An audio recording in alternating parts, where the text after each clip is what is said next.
السلام علیکم، میرا نام ہے نعمان اقبال اور آپ دیکھ رہے ہیں میرا یوٹیوب چینل۔ آج یعنی کہ جو اپڈیٹ لے کے میں آپ کے پاس حاضر ہوا ہوں وہ اپڈیٹ ہے پنجاب میں وزارت اعلیٰ کی سیٹ کے حوالے سے۔ وہ ایسا ہے کہ جس طرح جب کل آپ لوگوں کو پتہ ہے کہ میں نے اپنی پرانی ویڈیو میں مینشن کیا تھا کہ سپریم کورٹ نے فیصلہ سنا دیا منحرف اراکین کے حوالے سے کہ منحرف اراکین کا ووٹ کاؤنٹ نہیں ہوگا۔ تو جب منحرف اراکین کا ووٹ کاؤنٹ نہیں ہوگا تو حمدہ شہباز کو پی ٹی آئی کے 25 منحرف اراکین نے ووٹ دیا تھا۔ تو اب اگر ان کا ووٹ کاؤنٹ نہیں ہوگا تو حمدہ شہباز اس طریقے سے وزیر اعلیٰ نہیں رہیں گے۔ تو اب جو پنجاب میں فردر نمبر گیم ہے وہ مختلف ذرائع کے حوالے سے وہ نمبر گیم جو آ رہی ہے وہ آپ کے ساتھ میں اس پہ اپڈیٹ آپ کو کرتا ہوں۔ پنجاب اسمبلی میں مسلم لیگ نون کے ٹوٹل اراکین کی تعداد ہے 166، جس میں سے 4 اراکین جو منحرف ہو چکے ہیں، جو یعنی کہ پی ٹی آئی کو سپورٹ کر رہے تھے، پرویز علی کو سپورٹ کر رہے تھے۔ اگر ان کو نکال دیا جائے 4 کو تو باقی بچ گئے 162 وہ، اور 7 اراکین ٹوٹل یعنی کہ پیپل پارٹی کے ہیں منحرف اراکین کو نکال کر، تو یہ ٹوٹل تعداد بن جاتی ہے 169۔ اس کے اندر ایک جگنو محسن کا بھی ووٹ ہے جو ہے آزاد اراکین ہے، لیکن وہ حمدہ شہباز کو سپورٹ کر رہی ہے وزیر اعلیٰ کے انتخاب کے لیے۔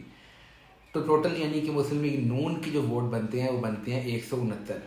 اسی طریقے سے جو ٹوٹل اراکین جو پی ٹی آئی کی ہیں ان کی تعداد ہے 183، جس کے اندر سے آپ 25 منحرف اراکین نکال دو جنہوں نے حمدہ شہباز کو ووٹ ڈالا تھا، تو ان کے اراکین کی تعداد ہو جاتی ہے 158۔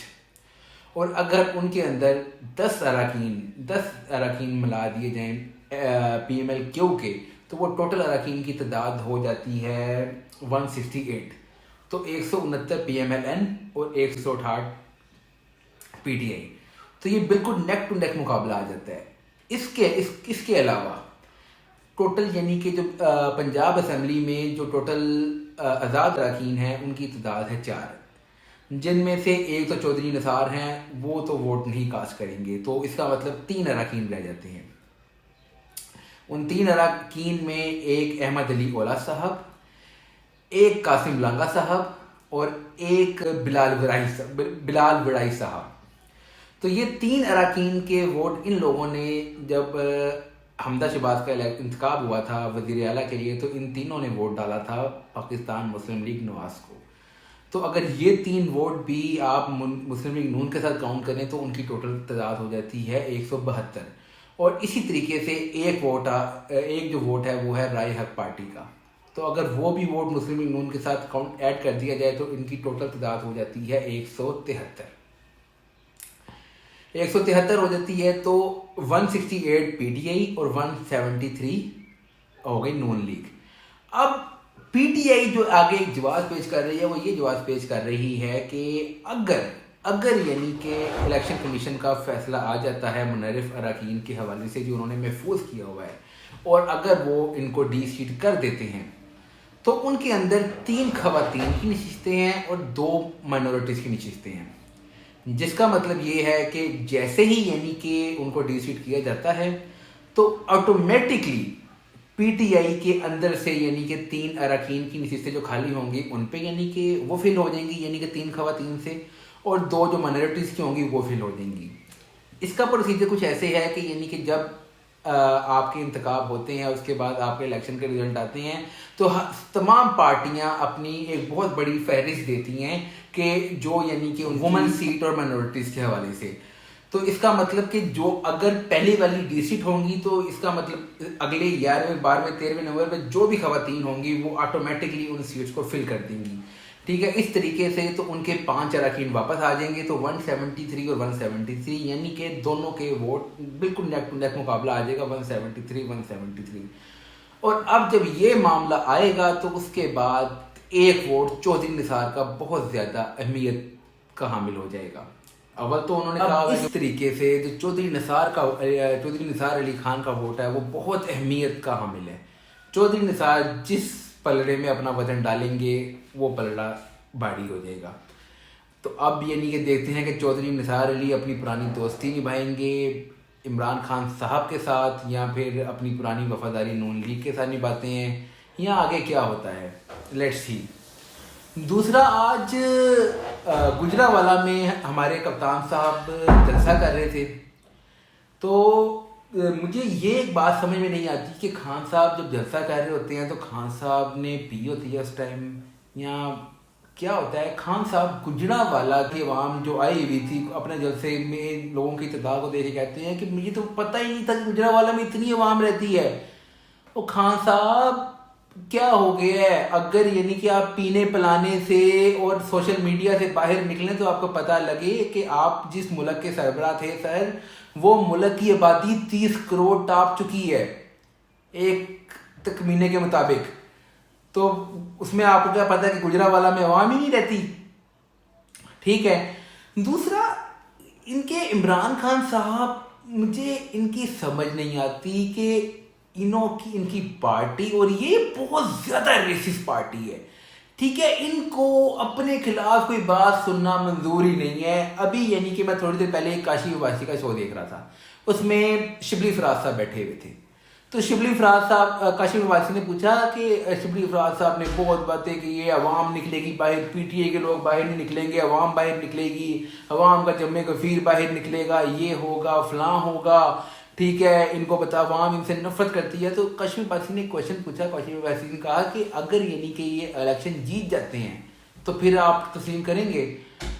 شبلی فراز نے اس بات کا جواب ہی نہیں دیا. نہیں, یہ تو ایسے ہوتا ہے تو وہ ایسے ہوتا ہے, تو یہ ہو جاتا ہے تو وہ ہو جاتا ہے, تو عوام تو ان سے نفرت بہت کرتی ہے. مطلب کہ یہ لوگ آج اس بات کی انڈیکیشن دے رہے ہیں کہ یہ اگلے الیکشن کو بھی کسی صورت ماننے والے نہیں ہیں, جو ان کو پتہ ہے کہ یہ ہاریں گے. کیونکہ میرا نہیں خیال کہ عمران خان صاحب کا جب نیا ایک نعرہ لے کے چل رہے ہیں عوام کو آزادی دلانے کا, وہ کس سے آزادی ہے؟ عمران خان صاحب کس سے آزادی دلا رہے ہیں؟ عمران خان کا, اب میں یعنی کہ کل ایک ٹویٹ پڑھ رہا تھا. ٹھیک ہے, صدر عارف علوی صاحب کے بیٹا کیا ٹویٹ کر رہے ہیں کہ جو شہباز شریف صاحب یعنی کہ بوٹ پالش کرتے ہیں اور یعنی کہ انہیں بوٹوں سے کے ناکوں سے لکیریں نکلوائے گا عمران خان. یہ یعنی کہ ہمارا یعنی کہ پاکستان کے صدر عارف علوی کا بیٹا یہ ٹویٹس کر رہے ہیں. تو سر یعنی کہ اور شری مزاری کی ٹویٹس وہ بھی یعنی کہ ادھر ادھر سے آپ لوگوں کے ساتھ بن گئی ہوں گی کہ وہ direct D G I S P R کو کون کون سی باتوں پہ ان کو شیئر کر رہی ہے, direct D G I S P R کا نام لے رہی ہے. ٹھیک ہے, تو یہ اداروں کے پیچھے یعنی کہ یہ وہی لوگ ہیں جو یعنی کہ پیچھے نواز شریف کو بولتے تھے کہ جب نواز شریف یعنی کہ وہ نعرے لگاتا تھا کہ مجھے کیوں نکالا, ووٹ کو عزت دو, میں پوچھتا ہوں کہ پاکستان کی ترقی نہیں کر رہا تھا, میں پوچھتا ہوں. تو یہ اسی طریقے سے یہ وہی رونا رو رہے ہیں عمران خان صاحب, جو اس وقت نواز شریف رونا رو رہا تھا نا, یہ سیم ٹو سیم رونا یعنی کہ عمران خان اس ٹائم رو رہا ہے. ہمارے حکمرانوں کا اصل مسئلہ یہ ہے کہ جب یہ اپنے زور اقتدار میں ہوتے ہیں تو اس وقت یہ اقتدار کے نشے میں چور ہوتے ہیں, انہیں کسی چیز کا کوئی اندازہ نہیں ہوتا.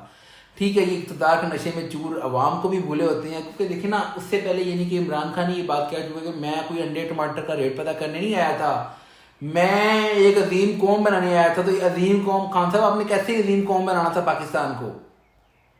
مطلب کہ کوئی یعنی کہ روڈ میپ تو دینا کہ عظیم قوم کیسے بنانا ہے, صرف نعرے لگا کے, صرف خطاب کر کے. ٹھیک ہے, خان صاحب کہیں ایک خطاب کر دیتے ہیں تو یعنی کہ خان صاحب کے جو سپورٹر ہیں وہ اس بات پہ نہیں وائرل نعرے خان صاحب کے ہو جاتے ہیں کہ خان صاحب بولتا تو ہے نا. ٹھیک ہے, تقریر بغیر پرچی کے تقریر کرتا ہے نا. اور سر ہم نے آپ کی تقریروں کا کیا کرنا ہے؟ یہاں پہ عوام کے پاس جو کھانے کی روٹی تھی وہ بھی آپ نے چھین لی ہے, اور آپ کہتے ہیں کہ بھائی تقریر تو کرتا ہے نا. اچھا, عوام کو ادھر روٹی نہیں مل رہی کھانے کو اور خان صاحب نے آزادی دلوانی ہے. صاحب آزادی کس سے؟ ٹھیک ہے, 1947 میں آپ نے ہندوؤں سے اور پلس یعنی کہ برطانوی سامراج سے آپ نے آزادی لی تھی. اب کس سے آپ آزادی دلوانے نکلے ہیں قوم کو؟ ٹھیک ہے, حکومت تو آپ کی تھی. تو آج کے لیے اتنا ہی. اگر آپ کو میری ویڈیو پسند آئی ہو تو پلیز میری ویڈیو کو لائک کریں, کمنٹ کریں, میرے چینل کو سبسکرائب کریں اور نوٹیفیکیشن کی گھنٹی لازمی بھی جائیں تاکہ میری طرف سے جو بھی نئی ویڈیو ہے آپ کو سب سے پہلے وہ آپ کو ویڈیو ملے اور آپ وہ سب سے پہلے پلیز دیکھیں وہ ویڈیو. تھینک یو, اللہ حافظ.